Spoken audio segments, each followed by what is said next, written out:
Alright. What's going on? How you doing, Tonka, Gravesh, Andrew? Got another great day, another green day. Great start to July so far. This week's been great. Been pretty good at flipping up and down. So it's not good to be a perma bear. It's not good to be a perma bull. I've said it so many times. You got to be able to switch from one to the other. You can't just if you're stuck in bull mind, you're gonna keep thinking every dip is a buy. If you're stuck in bear mind, you're gonna think every single rip is a short. What's up, Ricky? If you can't switch in this market, it's gonna kill you. So I gave my levels yesterday morning for SPX. Those levels, same levels for the whole week.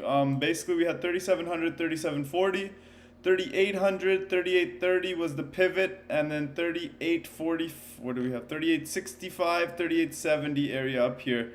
So, and then we have 3900 of course on top. What's up, Carlos? How you doing? The highest level for me today and yesterday was 3900, and the second level was 3870, as you guys see here. High of the day, 3870. The level before that, I had 3740 and then 3700. So my second levels both got tested. They were both loaded in. High of the day. Onkar, what's up, bro? Hope you had a good day, sir. Sorry, I didn't realize you were sir.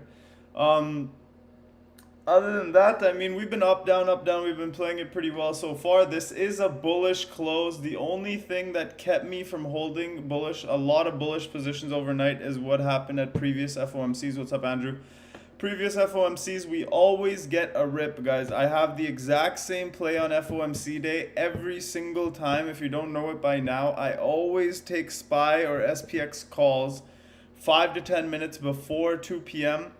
Every single time there's a spike and you sell it for like 30-40% every time, and it's worked 100% of the time.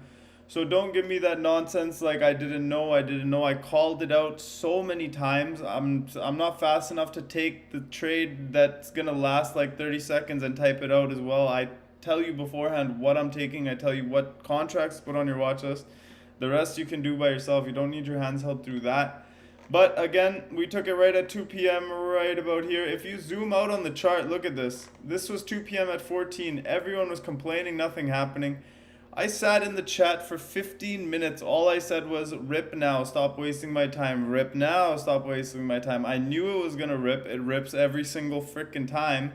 But if they just ripped it right out of the gate, too many people would have made money. The people that were impatient got stopped out on this candle. When we went and lost the last candle's low, I didn't even care, honestly. I didn't even look at my contract that was red. I did not care at all. Got the rip, sold them for over 100%, sold the other contracts for over 100%. The 400s were gone, the 383s are gone. Disney, I sold a lot of that as well. At the end of the day there, I did take some Coinbase just based on a couple of things I see. 3870 is my second highest number. 3900 is definitely possible tomorrow. But just the volume and the way we sold off into the close. Let's see how we open tomorrow. Technically, this is a good setup for bulls tomorrow.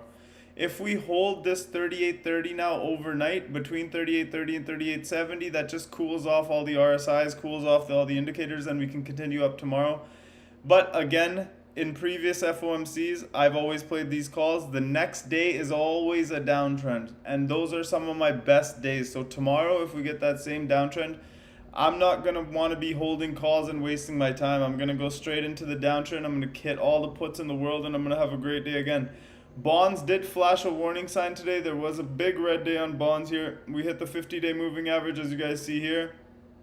50 EMA, actually.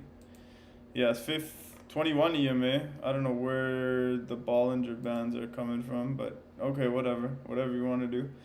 But we hit a moving average. Let's say 21-day moving average here on the EMAs. G stock split. What the hell is G? I don't know what that is, but okay. Rejecting the 21-day here on the bonds, and we might go back to test the lows here. Let's see what happens with bonds in the coming days. Right now, they did pull back pretty heavily. It's not really, I mean, not too much volume or anything, so it still looks like a healthy downtrend. Let's see if they just want to continue this uptrend. Just like I showed you guys, the bulls are trying to change this trend back in the favor. What the hell is wrong with my computer right now? Sorry guys, 1 second. That's ugly. Alright, so we put in a low here on the daily. We put in a higher low. We put in a lower high here. Now we put in a higher high. Now we may just be going to put in a higher low. So they continue this trend up. As you guys know, we don't go straight up on anything. We might do a little pattern like that. GME stock splits. Okay, interesting. We got Disney here. Disney did not get over this huge level. So 97. Remember, you guys, I added $100 calls for next week at 85 cents. I sold them at $1. Reason being, we were not able to get back above this $97 here. We rejected very tightly. I was going to add them at the end of the day if we were closing above 97. We did not, so I did not add. Pretty simple. I have a small position now. I'm not worried about it at all. If I have to sell it tomorrow, it's not going to hurt me at all. You see this 97 has been support and resistance for a while now, for a long time. Let's see where Disney goes from here. FedEx, no follow through at all. Perfect buy yesterday on those calls. Perfect sell yesterday on those calls. Rejected the 200-day. And now consolidated 1 day underneath. So tomorrow, very straightforward on FedEx. If we get over 229.60, FedEx is along again. If we don't get over 229.60, FedEx is done for a while. That's it for that. Google showing some muscle today. We do have the split next week. Keep an eye on this one. I know JC jumped into some. I may have a small position I didn't call out yet, but I'm not going to call it out now because I don't like bragging about positions that I didn't call.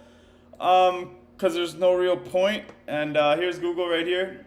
Very strong relatively to the market as well. It was definitely helping the NASDAQ lead the way today.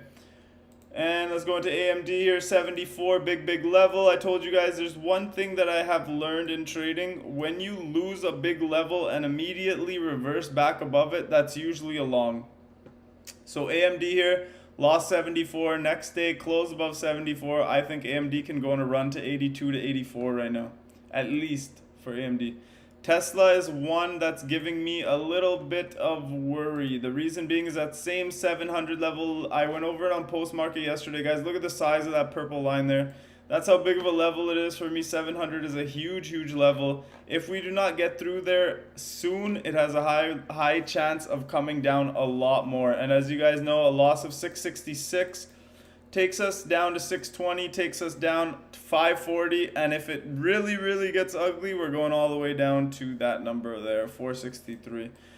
Other than that, stay open-minded. Tomorrow we are set up bullish on the indexes. Everything does look set up to go higher, but again, previous FOMCs the day after has been a huge dump. So just keep no bias, keep open-minded, and let's see what tomorrow brings. Thank you guys for attending. I'll see you tomorrow.